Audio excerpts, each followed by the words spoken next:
نظام وہی ہے، اور آج تک پاکستان میں یہ جاگیردارانہ نظام کو کوئی ختم کرنے والا نہیں آیا، اور اس ملک کی صورتحال اس دن بدل جائے گی جس دن یہ جاگیردار ختم ہو جائے۔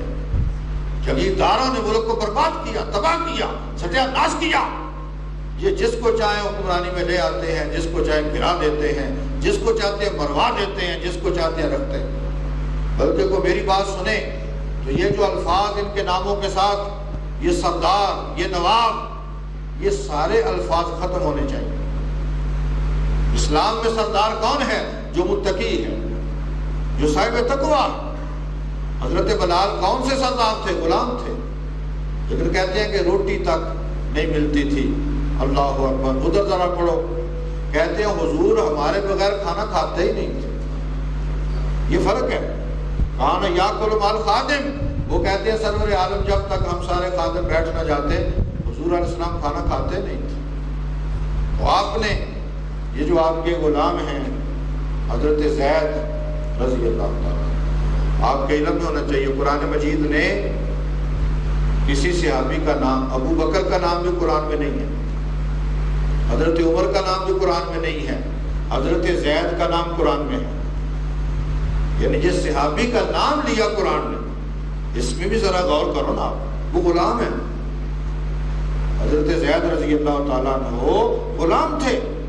حضرت حکیم بن حزام جو حضرت خدیجہ کے رشتہ دار ہیں، وہ کسی منڈی سے ان کو خرید کے لائے تھے اور پھر تحفتاً سیدہ خدیجہ کو دیا۔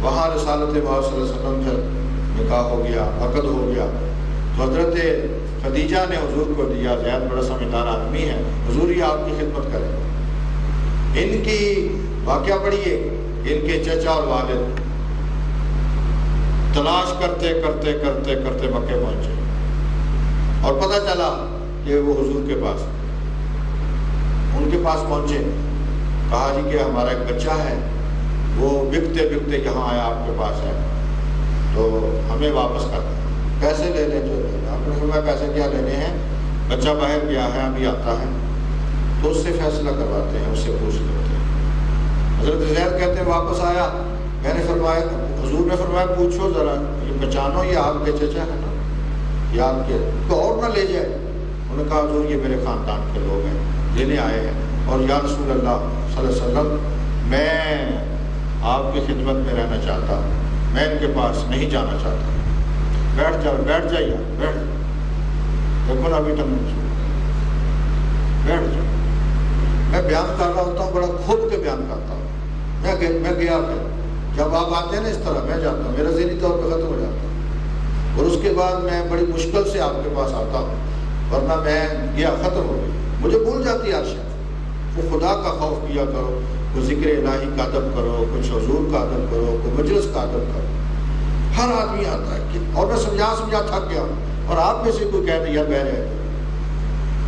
تو حضرت زید کہتے ہیں میں آیا، آپ نے پوچھا یہ کون ہے، پہچان گیا۔ انہوں نے کہا ہم ان کو لے جانا چاہتے ہیں۔ انہوں نے کہا حضور میں نہیں یہاں، میں آپ کے پاس ہی رہنا چاہتا ہوں۔ ٹھیک ہے یہ آئے ہیں، میں ان سے معذرت کر لیتا ہوں، میں آپ کے پاس۔ انہوں کو نہیں معلوم تھا صورتحال کا۔ انہوں نے کہا تو غلامی کی زندگی میں رہنا چاہتا ہے؟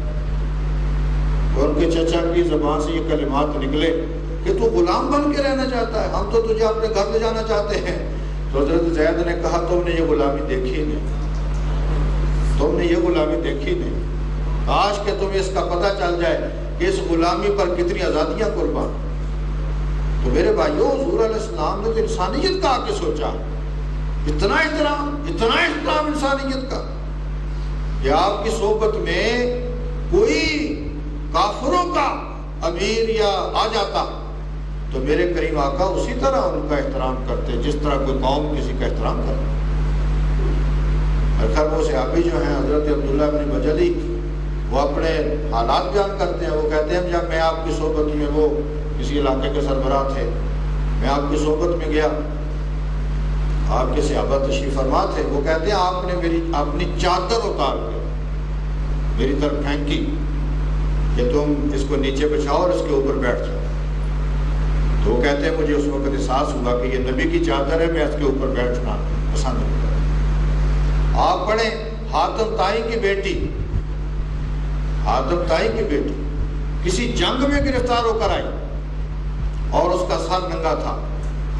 آپ پڑھیں ہمارے کریم آقا نے اپنی چادر انور اتار کے اس کے ساتھ. آج کا صوفی ہوتا وہ کہتے ہیں یہ کافر عورت ہے, ناپاک ہو جائے گی میری چادر.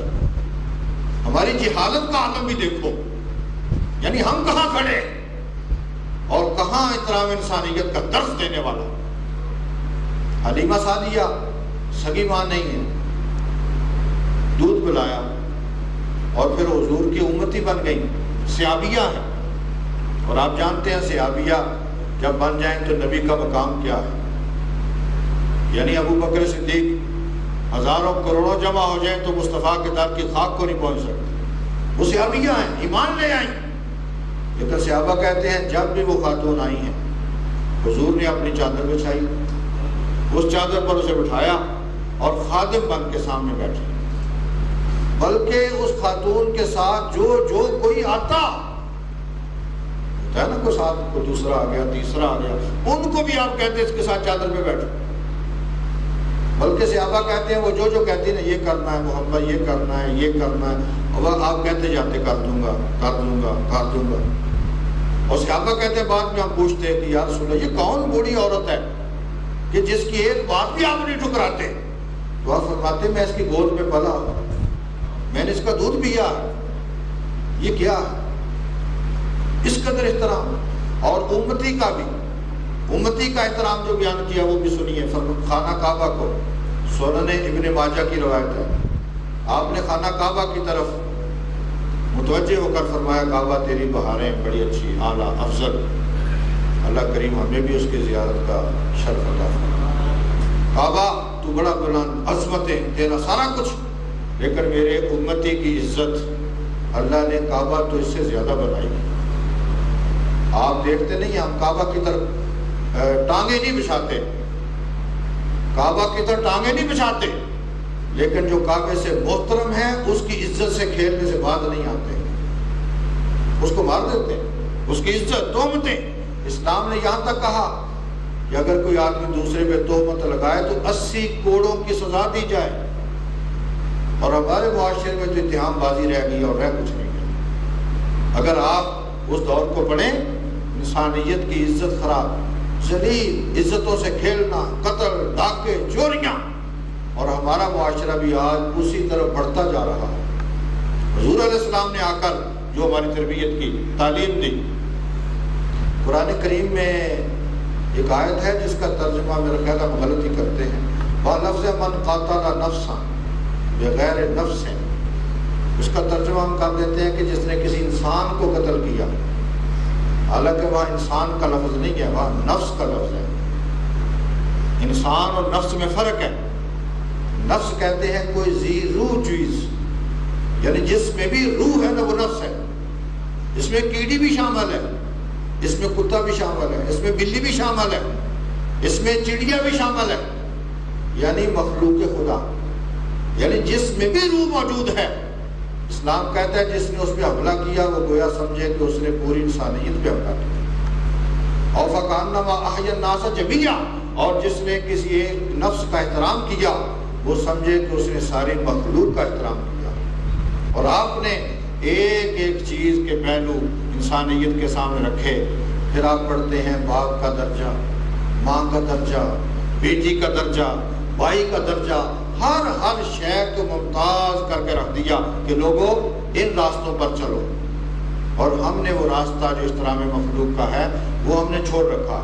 اس معاشرے میں وہی اقدار جو کافروں کی اقدار ہے وہ غالب آتی جا رہی.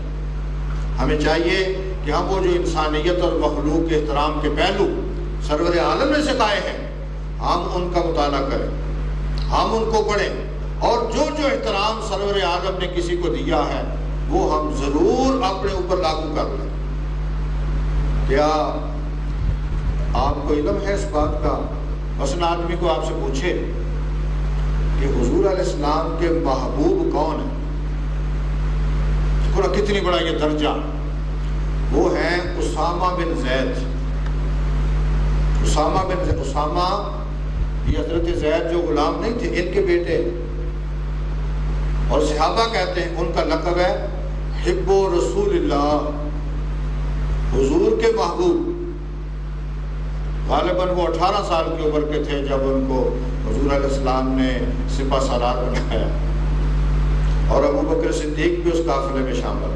حضرت اسی کے بارے میں بعد میں مشورہ ہوا نا، جب حضور کا وصال ہو گیا تو بعض لوگوں نے حضرت ابو بکر کو مشورہ دیا کہ چونکہ وہ حضور کا انتخاب تھا تو ہم اس کو کیا کہہ سکتے ہیں، لیکن اب ہمیں فیصلہ بدلنا چاہیے کیونکہ وہ عمر کے چھوٹے ہیں، تجربہ تھوڑا ہے، بڑے بڑے کبار صحابہ ان کے نیچے ہیں، تو اب اس کو اور کسی کو بنا دیں۔